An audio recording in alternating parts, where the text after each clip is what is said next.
done the labs, you've done the consults, but no one is looking at the full picture. And if you're preparing for IVF, there are tests that are getting skipped far too often in this process. And these tests might actually hold the key to what's been keeping you from getting pregnant, or at least be able to optimize your cycle outcome and, hopefully increase those chances of pregnancy. And so let's break down what you really need to know before starting IVF treatment. I'm Jessica Boone. I'm an infertility PA, fertility consultant, and IVF strategist. And I've walked beside hundreds of people on their family building journeys, and I've seen how this system can reduce something so personal to a diagnosis or protocol. But this just isn't a diagnosis. This is your dream.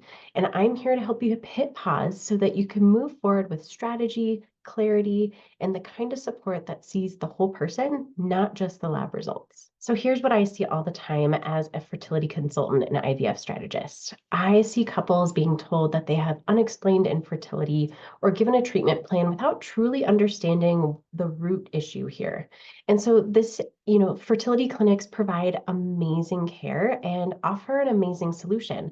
But sometimes the process can move so quickly that a lot of the foundational testing and, more importantly, the context or your understanding of what all that means gets overlooked. And so IVF is really powerful, but without the right strategy, it becomes a really expensive experiment or guess. And when you're using so much of your resources, time, money, energy, you really want to be sure that you're going into it with the best chance of success.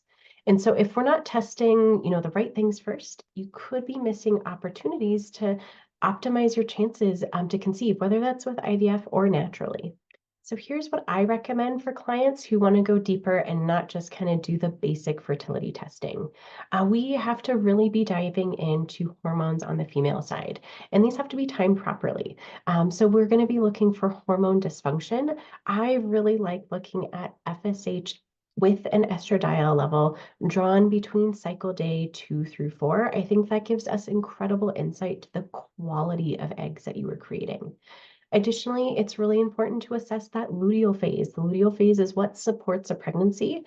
We can do ovulation predictor kits, and we can, track basal body temperature and all of those things to get an idea of what's happening around ovulation and that we are making it into the luteal phase. But I want to see the hormones that are supporting the luteal phase, and that's progesterone. So this should be done about 7 days after ovulation. In addition to that, we really need to be looking at the thyroid. Thyroid is incredibly important. We know that if the thyroid isn't functionally in this narrow optimal level, that it's going to have an impact both on your fertility and chances of pregnancy. And when I'm talking thyroid testing, it's not just getting a TSH. It's looking at the whole thyroid hormone, the way the hormones are communicating with the brain and the way your thyroid is communicating to the brain, as well as the antibodies. Additionally, we should be looking at your ovarian health and egg reserve. And so I see so many people getting an AMH level, which is awesome. That's a great hormone to check for the quantity of eggs roughly that we have remaining, and is a good indicator for what your response might be during an IVF cycle. We should also be looking on ultrasound and getting an antral follicle count. So this is through a transvaginal ultrasound, looking at the ovaries, looking at those small egg-containing follicles, and getting an idea of how many we have on each side. 5 to 9 per ovary is what is considered, within the normal range. And I think it's good for you to have an awareness of what that number is. We also know that things like nutrient status, vitamin D levels, B12, folate, homocysteine levels, all of these things can absolutely have an impact on egg quality and development. So we need to be knowing what those hormones are. Metabolic health is so often dismissed in this journey, and we are learning every day in the research how important this is, not just for fertility, but for your overall health. And so it is incredibly important, I feel, for anyone, whether you're trying to conceive or not, that you have an idea of what your fasting insulin level is, what your fasting glucose level is, getting a full cholesterol panel, getting a complete metabolic panel that's looking at your kidney function, your liver function, all of these things, as well as a hemoglobin A1C to get a rough sense of your average blood sugar over the past 3 months. These things are so important. They help us catch insulin resistance early on or any blood sugar issues, which all can impact egg health, sperm health, and implantation. Iron and inflammation are huge. That's why we need to be doing a complete blood count, looking at a bunch of other iron studies, as well as how our body is absorbing iron. Um, Other tests to look at inflammation are important as well, specifically like the high sensitivity um, C-reactive protein or HSCRP. Those are so, I think, so valuable to assess for inflammation. I also look at uric acid levels and homocysteine levels here. And then we can't forget about the sex hormones. So we talked about FSH, estradiol, progesterone, but we need to be looking at LH, prolactin, testosterone levels, both free and total, DHEA, a sex hormone binding globulin. All of these things need to be drawn typically at certain points in your cycle. You don't want to be just doing this randomly in order to get a full hormonal picture, as well as, a complete metabolic picture. And so all of those are the blood tests that I recommend. In addition to that, you should be getting a transvaginal ultrasound, which is where we're going to get that antral follicle count. And then we need to be sure that your fallopian tubes are open and that there's nothing going on within the uterus. And so a good test for that is either a histosalpingogram, which is an HSG, or you could get a sonohistogram or a saline ultrasound that has that addition of a tubal study. So that is kind of the minimum that I usually recommend for a female patient. But often or far too often, the male partner is forgotten on this journey. And or it's, after the female partner has gone through a whole slew of tests and tracking and all sorts of things before he's brought in. And so my MVP of fertility testing, no matter, how long you've been trying to conceive, if the female partner is even thinking about, meeting with her OBGYN and getting testing done, the male partner should absolutely be getting a semen analysis done. I know it's an awkward test. No one loves to do it, but it is fairly inexpensive and gives us so much information and insight on his side of things. And so again, my MVP of fertility testing is the semen analysis.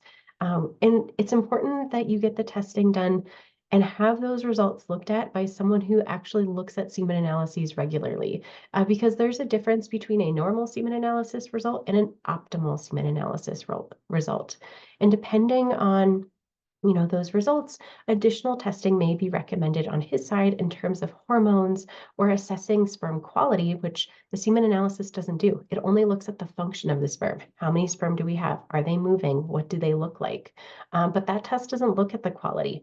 A test that we use to look at quality is something called DNA fragmentation, which I'll have to do a whole nother session on in a little bit. The last thing that I think is incredibly important and really often dismissed or overlooked in the process is that both partners need a thorough lifestyle review, meaning we need to be diving into alcohol, sleep habits, nutrition, stress, how you manage stress, exercise, heat exposures, so many things. Like this usually takes me about 45 minutes just in itself to go over this with a couple, because all of these things can either directly or indirectly impact egg and sperm quality. And we really need to be getting clarity here because these things will impact your chances of success, whether you're trying to conceive naturally or IVF. And so sometimes it's not about adding more treatment, it's about removing what's working against you. And the lifestyle interview is just in my opinion, a simple way to kind of dive into all of that. And so this is why strategy matters, because small things that are often, discounted like thyroid health, inflammation, nutrient status, they can all add up and they do impact IVF outcomes and they do impact your chances of getting pregnant every month. So this isn't about blaming anyone. This is about seeing the whole picture so that we can set you up for success, whether IVF is on your path or not. And it's also about helping you regain trust in your body. Your body's not broken. It's giving you signals, and we need to use those signals to figure out, a path to help you kind of heal and give you that best chance of success moving forward. So if this video helped at all in any way, I invite you to subscribe to this channel. I also invite you to kind of dive into the fertility clarity quiz that's linked below. This quiz will give you so much insight on what might be missing on your journey, and it's free. It's built to really uncover, what's missing and what your next steps should be. And so for those of you who take the quiz, you'll also get exclusive access to the Smarter Fertility Plan, which includes the list of tests that I think everyone on their trying to conceive journey should be getting, but especially those couples who are considering IVF. And so, the big takeaway here is that you don't need no more noise, you just need some more clarity. So let's start there.